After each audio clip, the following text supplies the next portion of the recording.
Tensions between the Democratic Republic of North Korea and the United States, whose British embassy is here in London, are not new. But now both sides have nuclear weapons and potentially the means to deliver them. The long history of hostility includes dirty tricks and deception. Yet in 1994, the United States and North Korea signed an agreement committing Pyongyang to freezing its nuclear weapons program in exchange for aid. But that agreement collapsed and North Korea returned to operations at its nuclear facilities. More recently, six-party talks began, which involved China, Japan, North Korea, Russia, South Korea, and the United States. In 2005, North Korea pledged to abandon all nuclear weapons and existing nuclear programs, and steps were agreed to achieve this. However, shortly afterwards, those talks also broke down over verification and a North Korean rocket launch. In addition, the United States broke promises and sponsored a US spying program, as well as sanctions. Americans have watched President Trump consistently criticize China while offering better relations and military hardware to Taiwan. China appeared to dilute its involvement in the controversy between the Democratic Republic of North Korea and America. Some suggest Trump sought to neutralize China's interests there to make a confrontation with Pyongyang easier.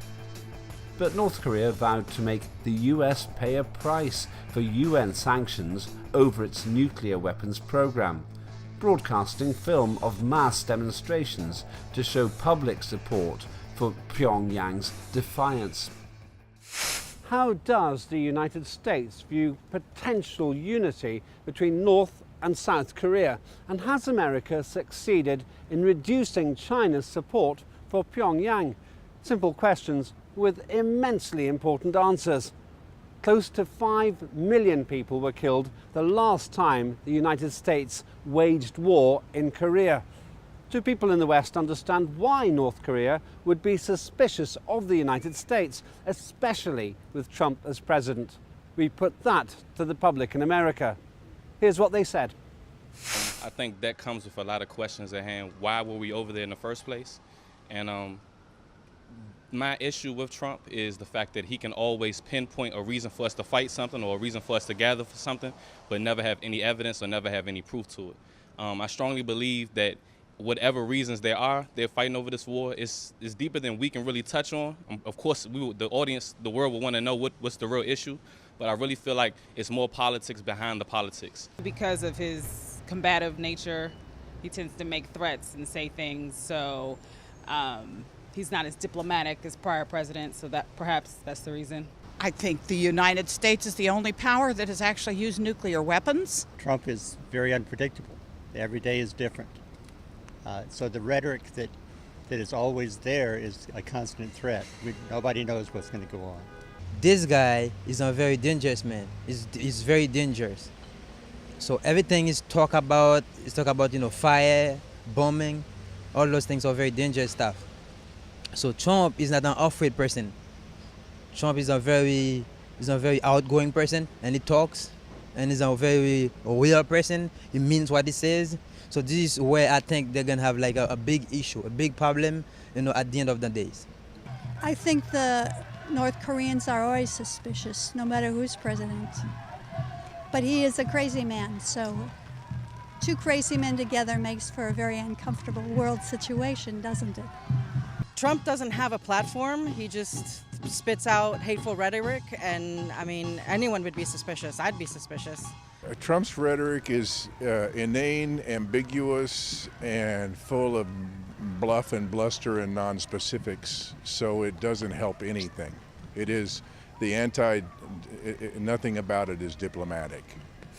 I think the Koreans should be suspicious of the United States, whoever is the president. It was a joint US Anglo slaughter. 5 million Koreans did die. They partitioned their country and occupy the South, which remains a US colony to this day. the Koreans shouldn't only be suspicious, they should have nothing to do with any negotiations with the United States, because time and time again the US has proven that it goes back on its word and then it leads to the complete destruction and annihilation of nations that stand against imperialism.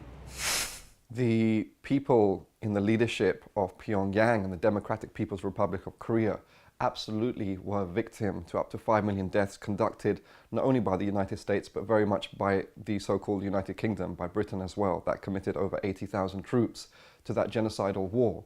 Now the leadership in Pyongyang, they're a very sophisticated political leadership. They've been struggling for their independence since the 1920s or the 1930s. So the current leadership you have, they can trace their direct political lineage back to the 1920s. And in this time, they've amassed an incredible amount of revolutionary experience. First, in terms of opposing the Japanese colonization of their country, and then conducting an independence war and achieving that. And then 1945, developing a socialist united Korea. And then in 1950, going through this really intense colonial imperialist genocidal war. So they know what imperialism and colonialism is all about, and that's why they have developed this is called Songun. It's the unity of the people, the party and the army in defense of the socialist motherland. The current hostility directed at North Korea by the United States came after the South Korean president, who has always advocated unity, started peace talks with the North. Does the American public think the US fears unity between North and South Korea, and why? I don't believe that the US is afraid of unity. I believe that we have a bad leader, and I believe that our leader doesn't know how to articulate what do we need to really get across in order to make trade universal instead of cutting off people. I don't think they're really afraid of unity. It's not likely to happen anytime soon. Both countries are incredibly suspicious of each other. They've got family in North Korea. I think they've got a heart for it. It'd be such a change, and economically it would be a real strain on them, but I think they probably do want unity. I don't think they are afraid of unity. I think that, well, maybe they fear the North, but as far as the South is concerned, we have been helping them, and they have been cooperative throughout our time that we've been there.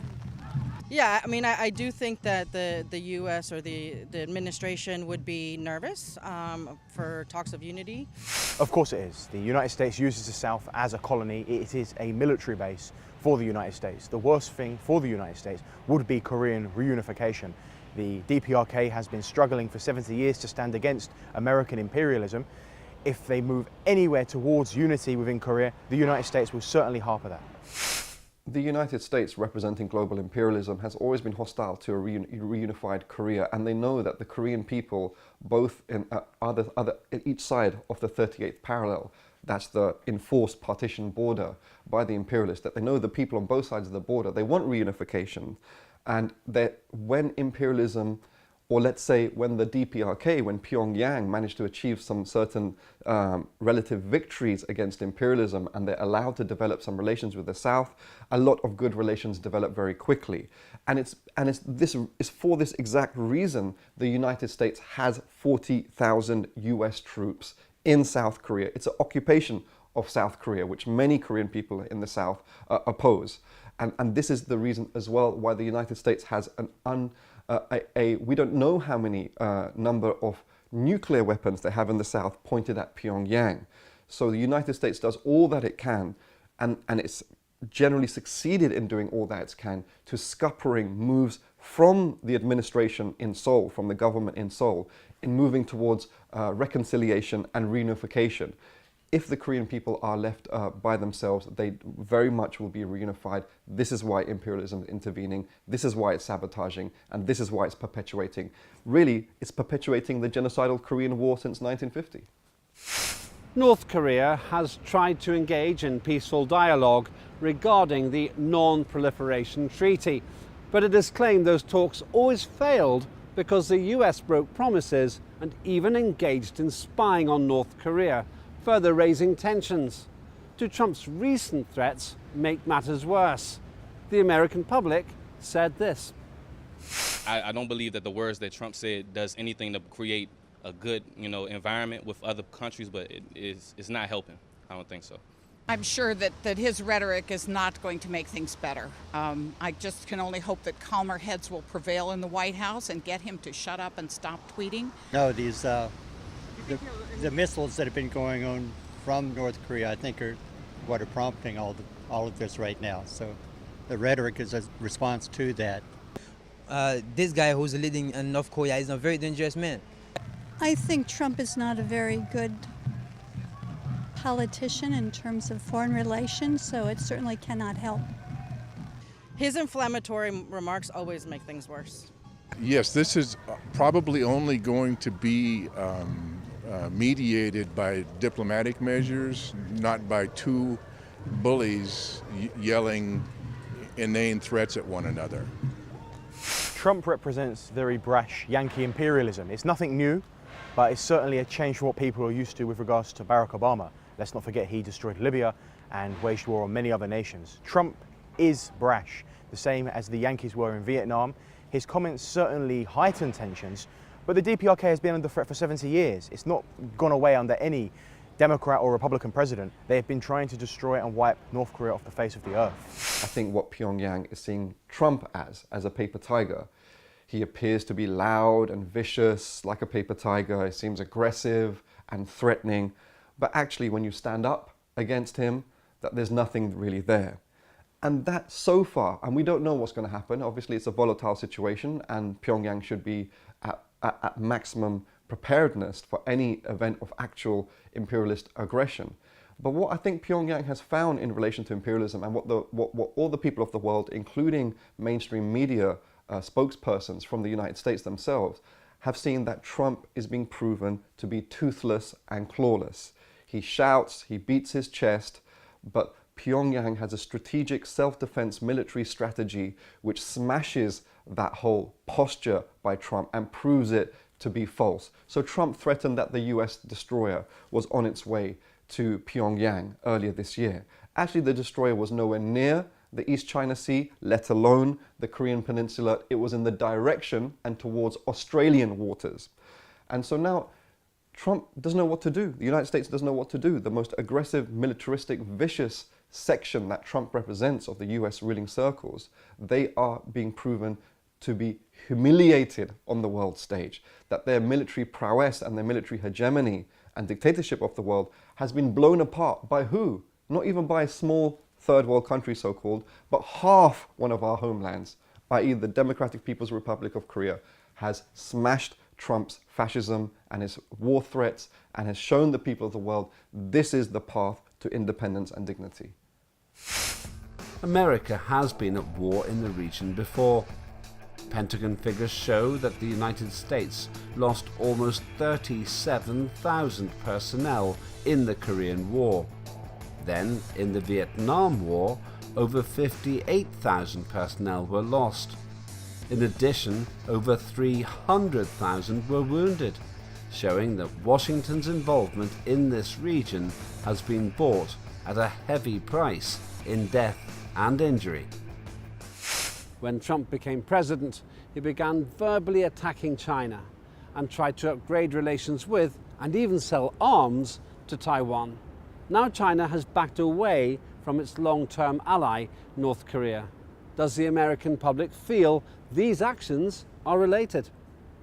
The politic game is always chess. It's a chess game. So you always have to use the neighboring allies in order to make an accomplishment go whatever you want to go. You can't just always attack one person. You have to get everything around it. So I'm pretty sure that nothing they do is strategically not planned. I'm pretty sure they think about it. I guess since, again, if they feel threatened, then they might have a reaction. So I couldn't possibly begin to second guess the Chinese.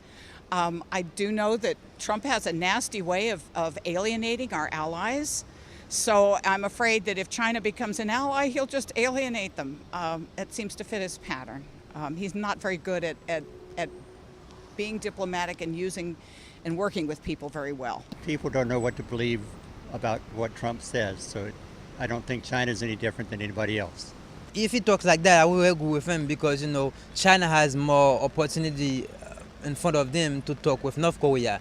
than the USA, than the US, because earlier we were talking about what the US have done to North Korea. I think because North Korea always like to fight and have land, so that's why Trump wants to make lots of like weapons, so they're scared. So maybe they want to get together so to have peace and like to get together.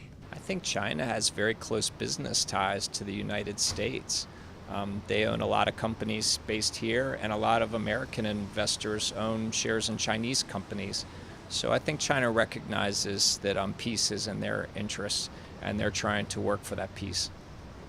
I think it probably does strengthen his position, or he assumes it does. I cannot say. I'm not a politician, so. I don't think he's handling the situation with North Korea in the right way. I think diplomacy works a lot better than hateful rhetoric. China seems to have changed their position, and that's useful. You know, like the United Nations, with no veto in the Security Council. That was surprising, and that's a good thing. So, you know, when he does something right, it surprises me a lot. Firstly, I would say China hasn't strictly abandoned the DPRK. China is a very complex country and very sophisticated. It has defended the Koreans when the Yankees invaded originally, and the British. We have to remember 80,000 British troops went there. The Chinese will not allow the Americans to just walk in to the DPRK. Nonetheless, Trump has been putting the pressure on China, that is true. But the Chinese are not going to play to the Americans' tune, so long as they keep their country safe from internal issues such as American spies and what have you. The DPRK will certainly remain an ally of China. I think while it's true that there's been some changes in the nature of the relationship between Beijing and Pyongyang, I think it's absolutely wrong-headedness to think that Beijing has given up on its ally, Pyongyang. Just in the last few days, China has made it very clear to Trump that if he decides on a war of aggression against Pyongyang, that China will not go along with that, and China will defend Pyongyang. That doesn't sound like a country that's given up on its ally. But it's true to say there's been some shifting of alliances between Beijing and Pyongyang. But Beijing and Pyongyang, their future and their fate and their current situation is directly tied together. What happens to one has a direct impact on what happens to the other. The history of China and Korea is modern history, it's revolutionary anti-imperialist history. People should remember this. China and the Democratic People's Republic of Korea are very much united. They're facing a common threat. China knows that once Pyongyang is attacked, that it will be attacked. Actually, an imperialist attack on Pyongyang will at the same time be an attack on China. And that's why their fate is intertwined, and that's why they stand in solidarity with each other at the end of the day. Do Americans think the people of North Korea regard the West, which imposes sanctions against North Korea, as liberators or oppressors? I would look at the U.S. as probably someone that comes and takes what they want, and they don't really care for the well-beings of people that stay there. And I strongly feel and have empathy for anyone that can view us in that light, because that's how it pretty much perceives itself. But when it comes to politics and war, I can't really speak on it because I don't know what's really going on behind the scenes. So the things that they went through, I feel for them daily, but I can't really tell you if what they're feeling is justified or what we're feeling towards them is justified, because it's not the whole mindset of the whole society. I think based on what they're taught, they might see us as oppressors because they're taught certain things about the U.S. and how, you know, they don't really hear a lot of outside information. So I would think probably think we're oppressive in natures. Look at us as oppressors. I mean, yeah. I mean, it's been, what, 50 years, 60 years? I've lost count since the Korean War. And the Korean Peninsula was divided right after World War II. So it's been a very long time that they've been separated. So no, they would be very frightened of us. I don't know. It's kind of similar to the sanctions we've had on Cuba for so long.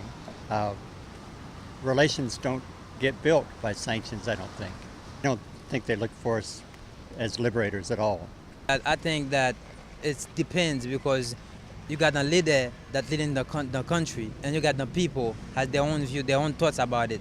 So I can really say nothing about it. I can say yes for the leader, and I can say no for the people. I don't know. I don't think the North Koreans feel that they can have any opinion because the country is pretty much a dictatorship. I lived in Korea for a year next to the demilitarized zone, and I think the North Koreans do view the United States and the West as oppressors. They feel like we are trying to keep them from expanding, and that whatever we say, they wonder if perhaps we're interested in regime change. I don't know if those fears are grounded or not, but I do think they view us as oppressors. I would think that they see the sanctions not in a positive light, but with the amount of censorship there is in North Korea, I'm not sure what they know. So with that, I don't know what kind of opinions they formulated. I have no idea what kind of filter they get their information through. I rather suspicion that some of them get information which is clear, but you know, Russia's able to provide disinformation to its people. If given a chance here in the States, we would give disinformation to our people. And Korea is an incredibly controlled society, so the information they get, I expect, is hard for them to know what's right and what's wrong. They're certainly oppressors. The US embargo in the 90s led to the arduous march, where sadly millions of Koreans died because of sanctions. The United States is the enemy of the Korean people, north and south. It only seeks to impose its hegemony over the nation. The Korean people view the West as an enemy, but as Kim Jong-il said, we don't view the American people as the enemy, we view the American government as the enemy. The Korean people have a very sophisticated understanding of the quote-unquote West. They understand that many people in the West are oppressed by Western governments and regimes. Indeed, the Democratic People's Republic of Korea, under the leadership of its first liberator, Kim Il-sung, was a direct supporter of the Black Panther Party in the United States, and he supported black liberation across the West, and he supported black and African liberation on the African continent. The Korean people, if you see the documentaries that's on Korean TV, they have a sophisticated understanding of these divisions of the West, but they understand that the ruling classes of the West, particularly the leading imperialist countries, the United States and others, that they have a colonial and imperialist genocidal relationship with the rest of the world, particularly the so-called Third World or the Global South. And indeed, once again, Kim Il-sung and the DPRK were pioneers of South-South relations as they pioneered it. Global South relations with each other. The non-aligned movement, Kim Il-sung was a pioneer and a leader of as well throughout the 50s, 60s and 70s. So the Korean people have a really nuanced understanding of what the West is. They don't see it as a homogeneous whole. They see the contradictions and the stratification in the West, and they recognize imperialism to be its enemy, but they actually reach out hands of friendship and solidarity and unity with the popular classes, with the oppressed masses, especially in the West, to actually unite in a common struggle against racism and imperialism. The Democratic Republic of North Korea versus the United States standoff raises geopolitical questions. Why does the international community appear to accept the US and the UK's right to a nuclear self-defense capability, but refuses to accept the Democratic Republic of North Korea's right to do the same? And why does America appear able to use war as an economic and political tool around the world through a policy of neo-imperialism and neo-colonialism? Washington has been seen as the aggressor in Asia before, with a dominating role in wars in Korea and in Vietnam. It failed to win either, and the fallout included almost 100,000 dead American personnel. And this evokes an old saying: those who forget the lessons of history are doomed to relive them. Only next time, that fallout could be nuclear.